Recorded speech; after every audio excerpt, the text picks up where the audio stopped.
আধুনিক চিকিৎসা বিজ্ঞান আমাদের কাছে এক আশীর্বাদের মতো। অ্যান্টিবায়োটিক, ভ্যাকসিন, জীবনদায়ী সার্জারি এসব আমাদের আয়ু বাড়িয়েছে, অনেক ভয়ঙ্কর রোগকে পৃথিবী থেকে প্রায় মুছে দিয়েছে।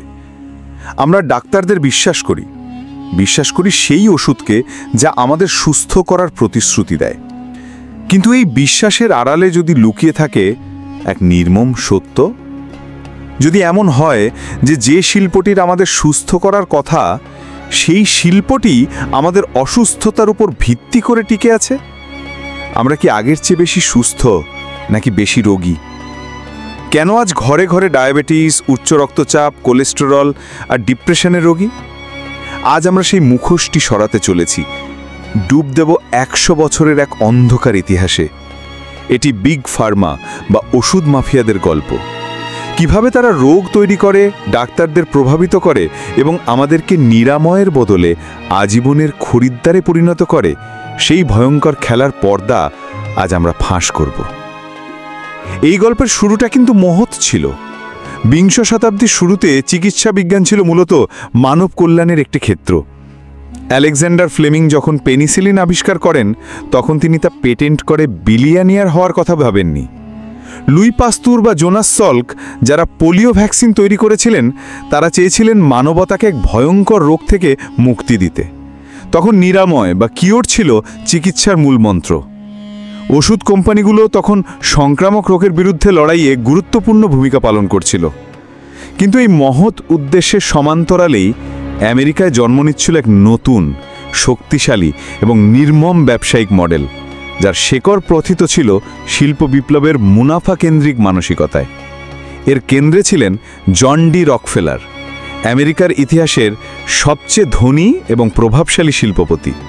তিনি তার স্ট্যান্ডার্ড অয়েল কোম্পানির মাধ্যমে তেলের ব্যবসায় একছত্র আধিপত্য স্থাপন করেছিলেন। তিনি বুঝতে পেরেছিলেন আসল লাভ মনোপলি বা একচেটিয়া ব্যবসায় এবং এমন পণ্য তৈরিতে যা মানুষ বারবার কিনতে বাধ্য হবে। বিংশ শতাব্দীর শুরুতে রকফেলার তার নজর ফেলান চিকিৎসা এবং ফার্মাসিউটিক্যাল শিল্পের দিকে। তিনি দেখেন যে পেট্রোকেমিক্যাল বা পেট্রোলিয়াম থেকে বিভিন্ন রাসায়নিক যৌগ তৈরি করা সম্ভব, যা ওষুধ হিসেবে ব্যবহার করা যেতে পারে। আর এই রাসায়নিক যৌগগুলোকে পেটেন্ট করা সম্ভব, যা কোনো প্রাকৃতিক ওষুধকে করা যায় না। তিনি এবং তার মতো অন্যান্য শিল্পপতি যেমন অ্যান্ড্রু কার্নেগি বুঝতে পারেন যে তৎকালীন প্রচলিত চিকিৎসা ব্যবস্থা তাদের ব্যবসায়িক মডেলের জন্য একটা বড় হুমকি। সেই সময় আমেরিকায় বিভিন্ন ধরনের চিকিৎসা পদ্ধতি প্রচলিত ছিল। অ্যালোপ্যাথির পাশাপাশি হোমিওপ্যাথি, প্রাকৃতিক চিকিৎসা বা ন্যাচুরোপ্যাথি, হার্বাল মেডিসিন, অস্টিওপ্যাথি ইত্যাদি। এই পদ্ধতিগুলো মূলত রোগের মূল কারণ খুঁজে বের করে প্রাকৃতিক উপায়ে শরীরকে সুস্থ করার উপর জোর দিত। কিন্তু প্রকৃতিকে পেটেন্ট করা যায় না, আর একজন সম্পূর্ণ সুস্থ রোগী কোনো ওষুধ কোম্পানির জন্যই লাভজনক নয়। এই প্রেক্ষাপটেই রকফেলার এবং কার্নেগি ফাউন্ডেশন আমেরিকার চিকিৎসা ব্যবস্থাকে নতুন করে সাজানোর জন্য এক যুগান্তকারী কিন্তু বিতর্কিত পদক্ষেপ নেয়। তারা আব্রাহাম ফ্লেক্সনার নামে একজন শিক্ষককে নিয়োগ করে আমেরিকার সমস্ত মেডিকেল স্কুল এবং হাসপাতালের উপর একটি সমীক্ষা চালানোর জন্যে 1910 সালে প্রকাশিত হয় সেই বিখ্যাত ফ্লেক্সনার রিপোর্ট। বাহ্যিকভাবে এটি ছিল আমেরিকার চিকিৎসা শিক্ষার মানোন্নয়নের একটি প্রচেষ্টা, কিন্তু এর পেছনের উদ্দেশ্য ছিল আরও গভীর। ফ্লেক্সনার রিপোর্ট কঠোরভাবে সেই সব মেডিকেল স্কুলগুলোর সমালোচনা করে যারা প্রাকৃতিক, সামগ্রিক বা হার্বাল চিকিৎসার মতো বিষয়গুলো পড়াতো। এই রিপোর্টের সুপারিশ অনুযায়ী মেডিকেল স্কুলগুলোকে শুধুমাত্র ফার্মাসিউটিক্যাল বা ওষুধ ভিত্তিক এবং সার্জারি ভিত্তিক চিকিৎসার উপর গবেষণায় শিক্ষাদানের জন্য উৎসাহিত করা হয়। যে সমস্ত স্কুল এই নতুন মানদণ্ড পূরণ করতে ব্যর্থ হয়, তাদের সরকারি এবং বেসরকারি অনুদান বন্ধ করে দেওয়া হয়। ফলে কয়েক বছরের মধ্যে আমেরিকার প্রায় অর্ধেক মেডিকেল স্কুল, বিশেষ করে যারা প্রাকৃতিক বা সামগ্রিক চিকিৎসার উপর জোর দিত, সেগুলো বন্ধ হয়ে যায়। এইভাবেই আমেরিকার চিকিৎসা শিক্ষা ব্যবস্থা থেকে প্রাকৃতিক নিরাময়ের ধারণাটিকে পরিকল্পিতভাবে মুছে দেওয়া হয়। চিকিৎসা ব্যবস্থা ধীরে ধীরে রোগের মূল কারণ অনুসন্ধান ও নিরাময় থেকে সরে এসে রোগের উপসর্গ দমনের উপর নির্ভরশীল হয়ে পড়ে। আর সেই দমনের প্রধান হাতিয়ার হয়ে ওঠে পেট্রোলিয়াম থেকে তৈরি সিনথেটিক বা রাসায়নিক ওষুধ। এইভাবেই জন্ম হয় বিগ ফার্মা নামক এক দৈত্যের। চিকিৎসা বিজ্ঞান মানব কল্যাণের শাখা থেকে পরিণত হয় এক বিশাল শিল্পে। আর এই শিল্পের মূল ভিত্তি নিরাময় নয়, বরং রোগ ব্যবস্থাপনা। কারণ একজন সুস্থ রোগী একজন হারানো খরিদ্দার, কিন্তু একজন চিরস্থায়ী রোগী একজন আজীবনের খরিদ্দার। বিগ ফার্মার ব্যবসায়িক মডেলটি খুবই সরল এবং কার্যকর। এমন রোগের উপর ফোকাস করো যা পুরোপুরি নিরাময় করা যায় না, কিন্তু ওষুধ দিয়ে আজীবন নিয়ন্ত্রণ বা ম্যানেজ করা যায়। এর সবচেয়ে বড় উদাহরণ হলো আজকের দিনের ক্রনিক বা দীর্ঘস্থায়ী রোগগুলো, যা আধুনিক সমাজের মহামারীতে পরিণত হয়েছে। ডায়াবেটিস। একবার ভাবুন, টাইপ 2 ডায়াবেটিস, যা মূলত জীবনযাত্রা এবং খাদ্যাভ্যাসের কারণে হয়, অর্থাৎ ইনসুলিন রেজিস্ট্যান্স থেকে হয়, তা সঠিক খাদ্যাভ্যাস এবং জীবনযাত্রার পরিবর্তনের মাধ্যমে সম্পূর্ণভাবে নিরাময় করা বা রিভার্স করা সম্ভব। বহু গবেষণায় এটি প্রমাণিত। কিন্তু মূলধারার চিকিৎসা ব্যবস্থায় আপনাকে কি বলা হয়?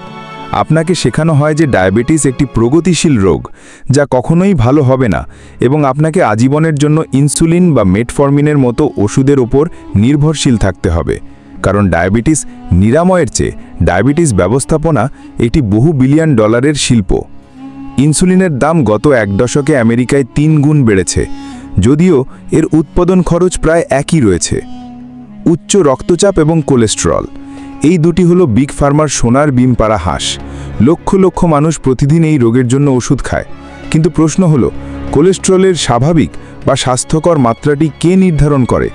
উত্তর হলো বিশেষজ্ঞ প্যানেল, যাদের অনেক সদস্যের সাথেই ওষুধ কোম্পানিগুলোর সরাসরি আর্থিক সম্পর্ক থাকে।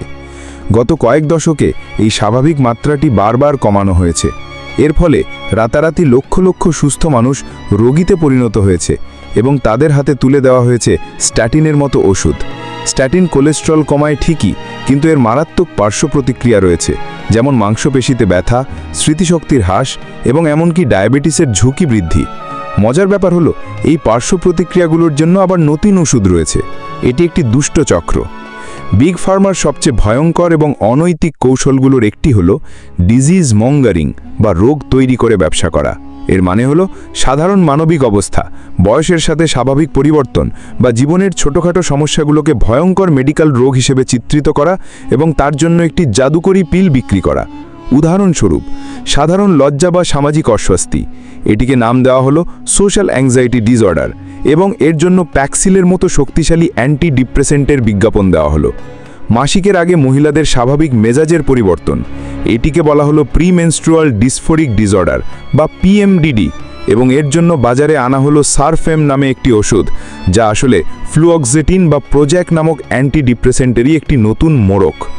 শিশুদের স্বাভাবিক চঞ্চলতা এবং অমনোযোগিতা, এটিকে নাম দেওয়া হলো attention deficit hyper activity disorder বা ADHD, এবং লক্ষ লক্ষ শিশুকে রিটালিন, অ্যাডারলের মতো শক্তিশালী স্টিমুল্যান্ট ড্রাগের ওপর নির্ভরশীল করে তোলা হলো, যার দীর্ঘমেয়াদী প্রভাব অজানা। পুরুষদের স্বাভাবিক বার্ধক্যজনিত টেস্টোস্টেরনের মাত্রা কমে যাওয়া, একে লো টি সিন্ড্রোম নাম দিয়ে বিলিয়ন ডলারের টেস্টোস্টেরন রিপ্লেসমেন্ট থেরাপির বাজার তৈরি করা হয়েছে, যার হৃদরোগের ঝুঁকি বাড়ানোর মতো গুরুতর পার্শ্ব প্রতিক্রিয়া রয়েছে। এইভাবে জীবনের স্বাভাবিক অংশগুলোকে রোগ বানিয়ে এবং রোগের সংজ্ঞাকে ক্রমাগত প্রসারিত করে ফার্মাসিউটিক্যাল কোম্পানিগুলো তাদের বাজারকে অসীমভাবে বড় করে চলেছে। তারা শুধু ওষুধের কারবারি নয়, তারা রোগেরও কারবারি। তারা এমন এক বিশ্ব তৈরি করেছে যেখানে প্রায় কেউই পুরোপুরি সুস্থ নয়। এত বড় একটি ব্যবস্থা শুধু ওষুধ তৈরি করেই টিকে থাকতে পারে না। একে টিকিয়ে রাখার জন্য একটি জটিল, শক্তিশালী এবং প্রায় অদৃশ্য জাল বোনা হয়েছে, যা সমাজের প্রতিটি স্তরকে প্রভাবিত করে। আমাদের ডাক্তারদের চেম্বার থেকে শুরু করে আমাদের নিজেদের বসার ঘর পর্যন্ত। ডাক্তারদের প্রভাবিত করা। আপনার ডাক্তার হলেন সেই ব্যক্তি যাকে আপনি সবচেয়ে বেশি বিশ্বাস করেন, আর বিগ ফার্মা এই বিশ্বাসকেই তাদের সবচেয়ে বড় অস্ত্র হিসাবে ব্যবহার করে। তারা একটি বিশাল সেনাবাহিনী পুষে রাখে, যাদের নাম ফার্মাসিউটিক্যাল সেলস রিপ্রেজেন্টেটিভ বা ওষুধ প্রতিনিধি। এই প্রতিনিধিরা ডাক্তারদের চেম্বারে গিয়ে তাদের কোম্পানির নতুন এবং দামি ওষুধ সম্পর্কে তথ্য দেয়।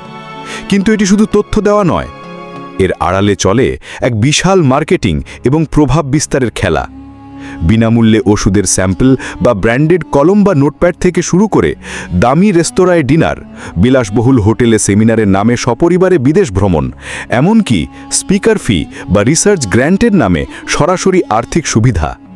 এই সবই করা হয় যাতে ডাক্তাররা তাদের কোম্পানির নতুন এবং পেটেন্টযুক্ত দামি ওষুধ প্রেসক্রাইব করেন। এমনকি যদি বাজারে আরও সস্তা, জেনেরিক বা পুরনো কিন্তু কার্যকর বিকল্পও থাকে। সরাসরি বিজ্ঞাপন। আমেরিকা এবং নিউজিল্যান্ড, পৃথিবীর মাত্র এই দুটি উন্নত দেশে ওষুধ কোম্পানিগুলোকে সরাসরি টেলিভিশনে সাধারণ মানুষের কাছে তাদের প্রেসক্রিপশন ড্রাগের বিজ্ঞাপন দেওয়ার অনুমতি দেওয়া হয়। আপনার কি পেট জ্বালা করে? আপনার কি মন খারাপ থাকে? আপনার কি হাঁটুতে ব্যথা? তাহলে আপনার ডাক্তারকে XYZ ওষুধের কথা জিজ্ঞেস করুন। এই ধরনের বিজ্ঞাপনগুলো দর্শকদের মনে এমন ধারণা তৈরি করে যে তাদের একটি গুরুতর রোগ হয়েছে এবং তার জন্য একটি নির্দিষ্ট সমাধানও রয়েছে। এটি রোগীদের মধ্যে একটি কৃত্রিম চাহিদা তৈরি করে এবং তারা ডাক্তারের উপর একটি নির্দিষ্ট ওষুধ লেখার জন্য চাপ সৃষ্টি করে। এটি রোগীর প্রয়োজন নয়, বরং কোম্পানি তৈরি করা চাহিদা। নিয়ন্ত্রক সংস্থাকে পকেটে রাখা। আমেরিকার ফুড অ্যান্ড ড্রাগ অ্যাডমিনিস্ট্রেশন বা FDA এর মতো নিয়ন্ত্রক সংস্থাগুলোর দায়িত্ব হল ওষুধের নিরাপত্তা এবং কার্যকারিতা যাচাই করে সাধারণ মানুষকে রক্ষা করা।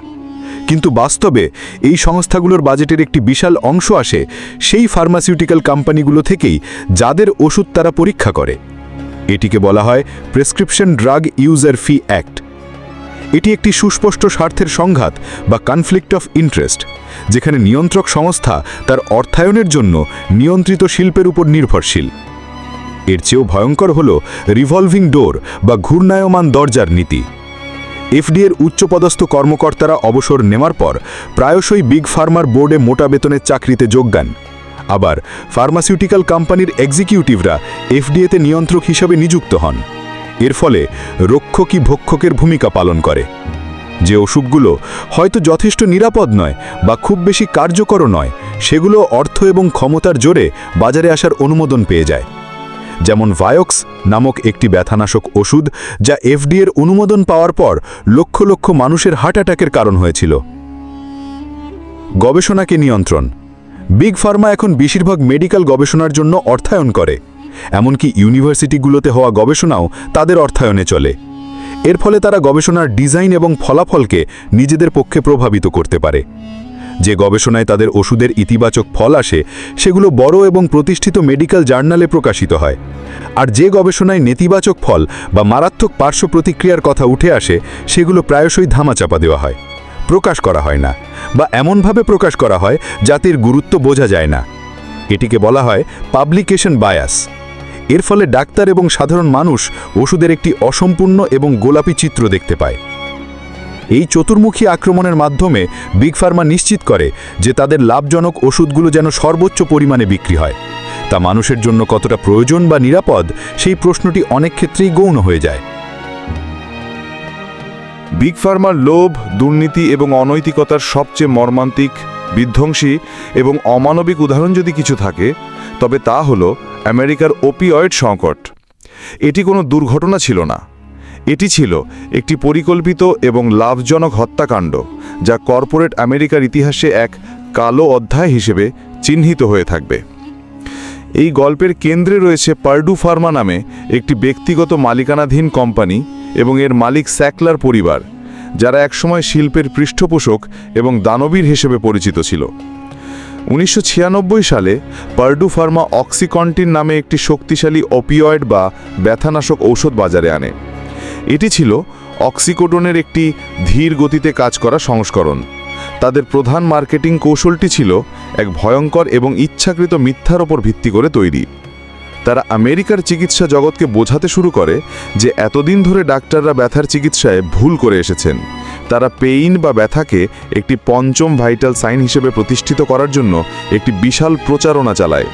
আর তাদের প্রধান দাবিটি ছিল অক্সিকন্টিন দীর্ঘ সময় ধরে কাজ করার কারণে এর আসক্তির ঝুঁকি 1%-ও কম। এটি ছিল একটি সম্পূর্ণ ভিত্তিহীন এবং প্রতারণাপূর্ণ দাবি। এই দাবিটিকে প্রতিষ্ঠা করার জন্য স্যাকলার পরিবার এক আগ্রাসী এবং অনৈতিক মার্কেটিং কৌশল গ্রহণ করে। তারা হাজার হাজার সেলস প্রতিনিধি নিয়োগ করে, যাদের বিপুল পরিমাণ বোনাস দেওয়া হতো শুধু বিক্রির পরিমাণের ওপর ভিত্তি করে। এই প্রতিনিধিরা ডাক্তারদের চেম্বারে গিয়ে অক্সিকন্টিনকে একটি অলৌকিক ওষুধ হিসেবে উপস্থাপন করত। তারা ডাক্তারদের বোঝায় যে কোনো ধরনের ব্যথার জন্যই অক্সিকন্টিন একটি নিরাপদ এবং কার্যকরী সমাধান। পিঠের ব্যথা, মাইগ্রেন, আর্থ্রাইটিস, এমনকি দাঁতের ব্যথার মতো সাধারণ সমস্যার জন্য অক্সিকন্টিন প্রেসক্রাইব করা হতে থাকে। পার্ডু ফার্মা ভুয়া গবেষণা ও তথ্য দিয়ে পুরো চিকিৎসা জগৎকে বিভ্রান্ত করে। তারা এফডিএর সেই কর্মকর্তাকেও মোটা বেতনে চাকরিতে নিয়োগ করে, যিনি অক্সিকন্টিনের লেবেলে এই বিভ্রান্তিকর তথ্য লেখার অনুমোদন দিয়েছিলেন। ফলাফল ছিল বিপর্যয়কর। লক্ষ লক্ষ সাধারণ আমেরিকান, যারা শুধু তাদের ব্যথা থেকে মুক্তি চেয়েছিল, তারা নিজেদের অজান্তেই এই শক্তিশালী ড্রাগের প্রতি মারাত্মকভাবে আসক্ত হয়ে পড়ে। যখন তাদের প্রেসক্রিপশন শেষ হয়ে যেত বা ডাক্তার আর প্রেসক্রাইব করতে রাজি হতেন না, তখন তারা এই ওষুধের তীব্র উইথড্রল সিমটম থেকে বাঁচতে অবৈধ উপায়ে এই পিল কেনা শুরু করত। আর যখন তাও সম্ভব হতো না, তখন তারা আরও সস্তা এবং সহজলভ্য বিকল্প যেমন হেরোইনের দিকে ঝুঁকে পড়ত। গত 2 দশকে এই ওপিওয়েড সংকটের কারণে আমেরিকায় 5 লক্ষেরও বেশি মানুষ শুধুমাত্র প্রেসক্রিপশন ওপিওয়েড এবং হেরোইন ওভারডোজে প্রাণ হারিয়েছে। লক্ষ লক্ষ পরিবার ধ্বংস হয়ে গেছে, ছোট ছোট শহর এবং কমিউনিটিগুলো ছিন্ন ভিন্ন হয়ে গেছে। এটি ছিল কর্পোরেট লোভের এক নগ্ন এবং নির্লজ্জ প্রকাশ। স্যাকলার পরিবার এই সাধারণ মানুষের মৃত্যু এবং দুর্দশার ওপর ভিত্তি করে $13 বিলিয়ন বেশি সম্পদ তৈরি করেছে। যদিও পরে পার্ডু ফার্মা দেউলিয়া ঘোষিত হয়েছে এবং স্যাকলার পরিবারকে কিছু জরিমানা দিতে হয়েছে, কিন্তু এই পরিকল্পিত হত্যাকাণ্ডের জন্য তাদের কাউকেই জেলে যেতে হয়নি। ওপিওয়েড সংকট চোখে আঙুল দিয়ে দেখিয়ে দেয় যে মুনাফার জন্য বিগ ফার্মা কতটা নিচে নামতে পারে। তারা শুধু মানুষকে রোগী বানিয়ে রাখে না, প্রয়োজনে তারা মানুষকে মৃত্যুর মুখেও ঠেলে দিতে দ্বিধা করে না। বিগ ফার্মা এই ভয়ঙ্কর এবং অদৃশ্য জাল থেকে বেরিয়ে আসার কি কোনো পথ আছে? উত্তরটি হলো হ্যাঁ, আছে। এবং সেই পথটি কোনো নতুন জাদুকরী পিলে নয়, বরং আমাদের নিজেদের হাতেই রয়েছে। আমাদের বুঝতে হবে যে এই ব্যবস্থাটি আমাদের দুর্বলতা এবং অজ্ঞতার উপর ভিত্তি করে টিকে আছে। আধুনিক চিকিৎসা বিজ্ঞান এবং জীবনদায়ী ওষুধকে আমরা অস্বীকার করতে পারি না। একটি মারাত্মক দুর্ঘটনা, একটি গুরুতর সংক্রমণ বা ক্যান্সারের মতো রোগে জরুরি চিকিৎসার কোনো বিকল্প নেই। কিন্তু আমাদের এটাও বুঝতে হবে যে বেশিরভাগ দীর্ঘস্থায়ী রোগ যা আজ মহামারীর আকার ধারণ করেছে, তার মূল কারণ আমাদের জীবনযাত্রা।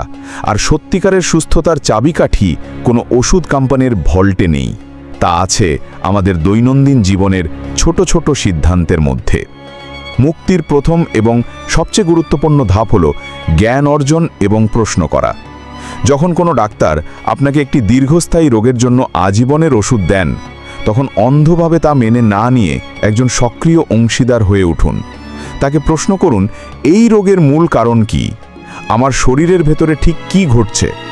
জীবনযাত্রা বা খাদ্যাভ্যাসের কোনো পরিবর্তনের মাধ্যমে কি একে নিরাময় করা বা ভালো করা সম্ভব?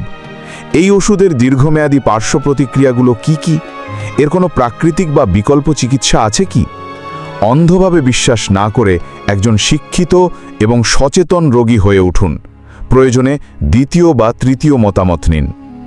দ্বিতীয় ধাপ হল প্রতিরোধের ওপর জোর দেওয়া।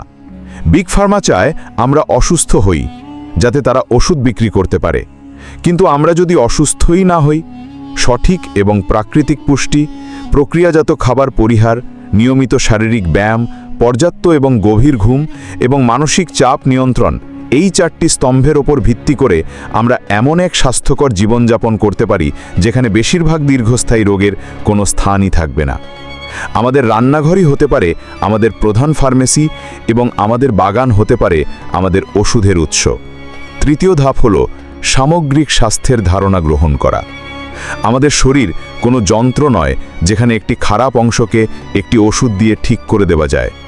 আমাদের শরীর, মন এবং আত্মা একে অপরের সাথে গভীরভাবে জড়িত। যোগব্যায়াম, ধ্যান, শ্বাস-প্রশ্বাসের ব্যায়াম এবং প্রকৃতির সাথে সংযোগ আমাদের এমন এক মানসিক এবং শারীরিক সুস্থতা দিতে পারে যা কোনো পিল কখনোই দিতে পারে না। আমাদের বুঝতে হবে যে মানসিক চাপ এবং ট্রমা অনেক শারীরিক রোগের মূল কারণ হতে পারে। বিগ ফার্মা একটি শক্তিশালী এবং প্রভাবশালী শক্তি, সন্দেহ নেই, কিন্তু তাদের ক্ষমতার উৎস হল আমাদের অজ্ঞতা, আমাদের ভয় এবং তাদের ওপর আমাদের অন্ধ বিশ্বাস। যখন আমরা জ্ঞান অর্জন করব, প্রশ্ন করতে শিখব এবং নিজেদের স্বাস্থ্যের দায়িত্ব নিজেদের হাতে তুলে নেব, তখনই তাদের এই খেলা দুর্বল হয়ে পড়বে। ওষুধ কোম্পানিগুলো হয়তো আমাদের শরীরকে তাদের বাজার বানাতে চায়, কিন্তু আমাদের স্বাস্থ্য এবং আমাদের জ্ঞান এর মালিক আমরা নিজেরাই। সত্যিকারের স্বাধীনতা কোনো ওষুধে নেই। সত্যিকারের স্বাধীনতা আছে সচেতনতায় এবং নিজের জীবনের নিয়ন্ত্রণে।